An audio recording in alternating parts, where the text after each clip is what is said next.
नमस्कार, जय हिंद। मैं अजय कुमार स्वागत करता हूँ आपका एग्जाम बुकलेट प्लेटफॉर्म पर।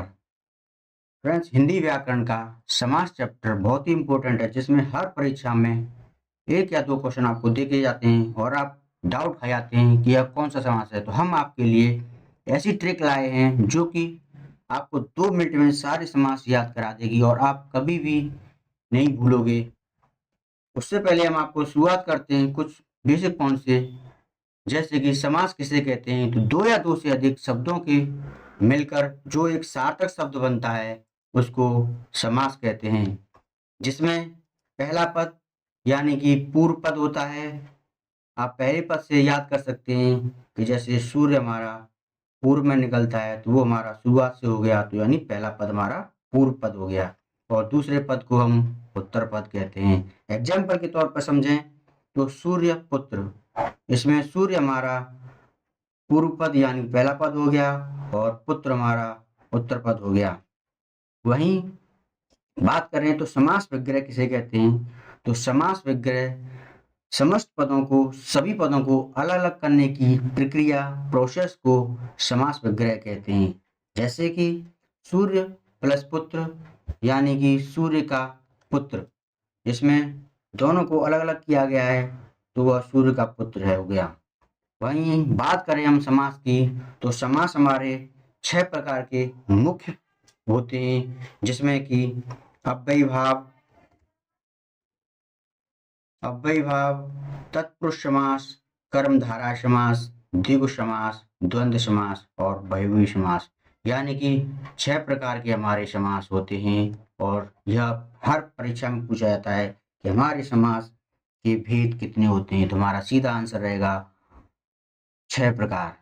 चलिए शुरुआत करते हैं वो ट्रिक जिसका आप बहुत समय से इंतजार कर रहे हो। मतलब आपको एक ऐसी ट्रिक जो कि आप एक लाइन याद करने से ही सारे समास याद हो जाएंगे। तो उससे पहले हम आपको कुछ बता दें कि पदों को उसकी प्रधानता के आधार पर भी वर्गीकरण किया गया है।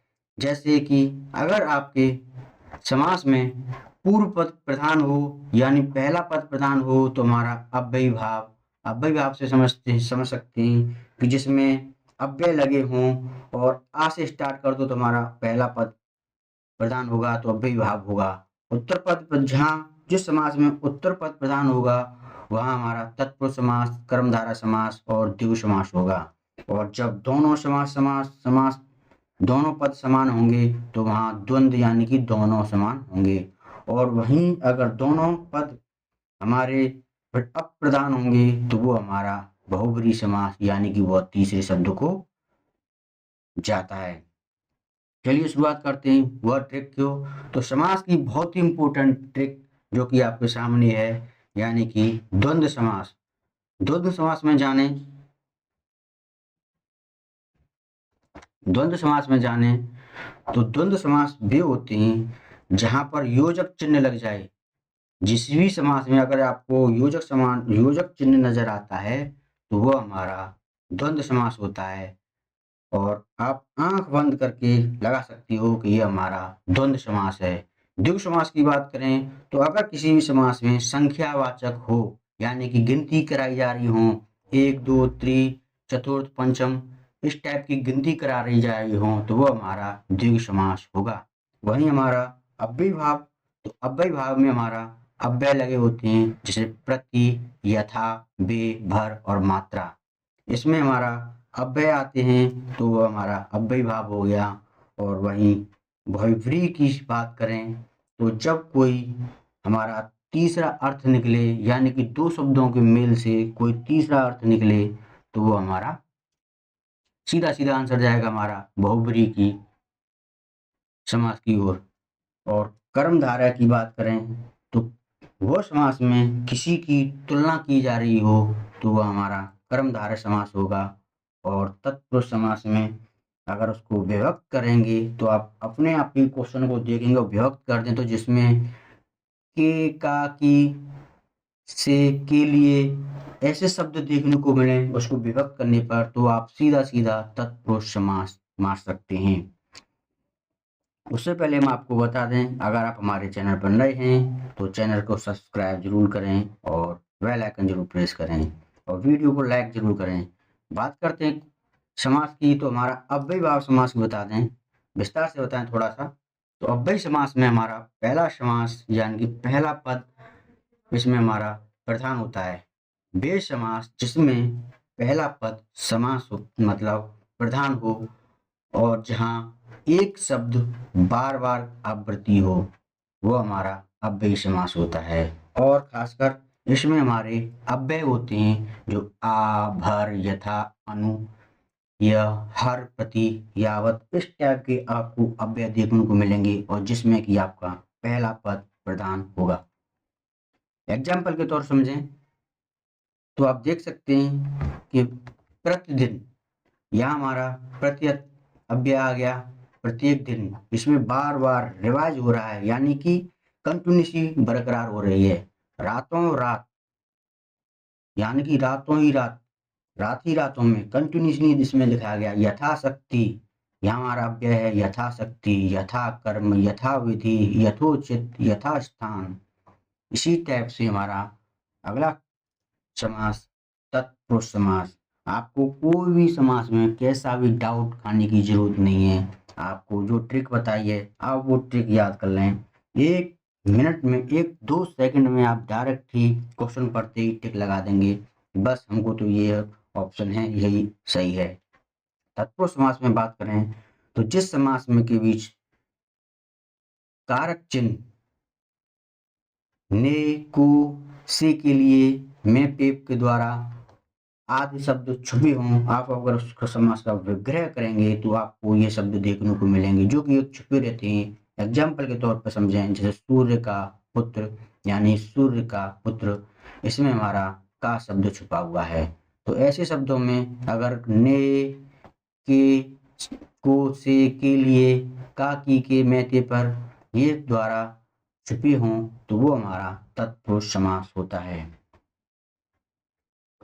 बात करें कर्मधारा समास की, तो कर्मधारा समास का विग्रह करने पर दोनों के बीच में हमारा अगर है जो, के समान और रूपी आदि शब्द देखने को मिले यानी कि तुलना की जाए,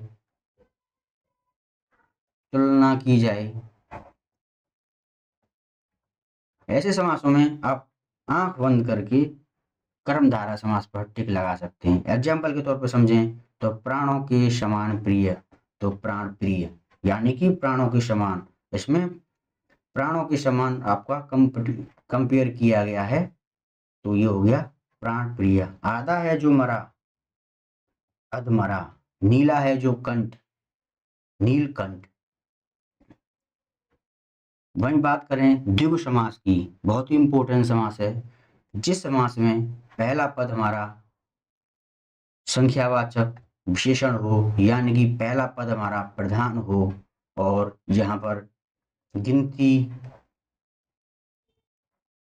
गणना जैसे शब्द आपको देखने को मिले, वहां आप आंख बंद करके सीधा द्विगु समास पर टिक लगा दें और कोई भी आपका क्वेश्चन गलत नहीं होगा। मात्र क्वेश्चन देखते ही आप उसको टिक लगा देंगे, आपको कोई भी कैसी भी परिभाषा याद करने की जरूरत नहीं है।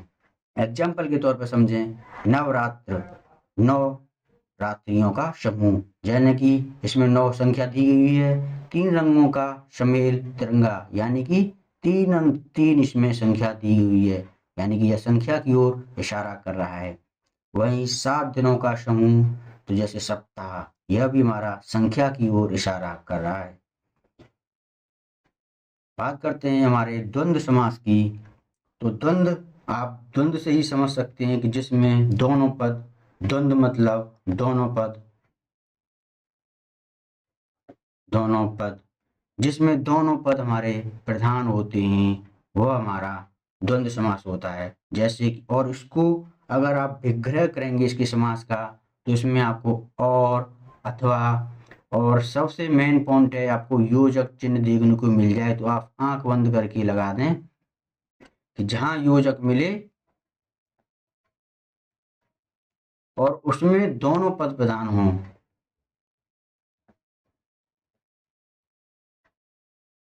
तो आप आंख बंद करके द्वंद्व समास पर टिक लगा दें कि ये हमारा द्वंद्व समास है। एग्जाम्पल के तौर पर समझें तो माता और पिता, यानी कि इसमें योजक लगा हुआ है, और माता और पिता यानी विग्रह करने पर और का स्थान आ रहा है, यानी ये हमारा द्वंद्व समास है।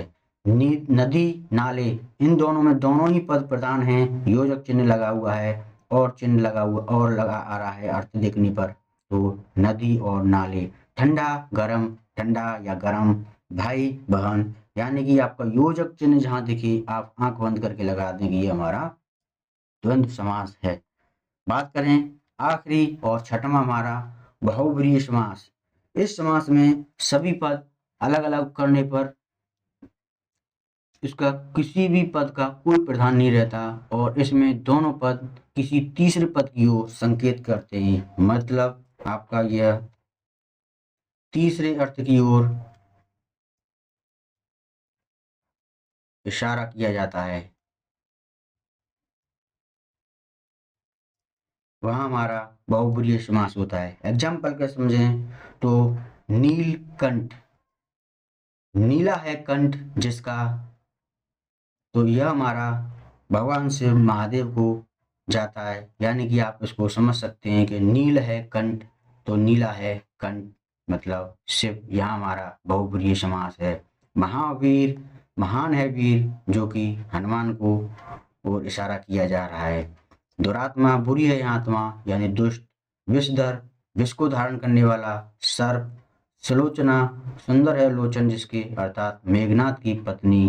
और दशानन, दशयानन जिसके, यह हमारा रावण को समर्पित है, यानी कि रावण की ओर इशारा करता है।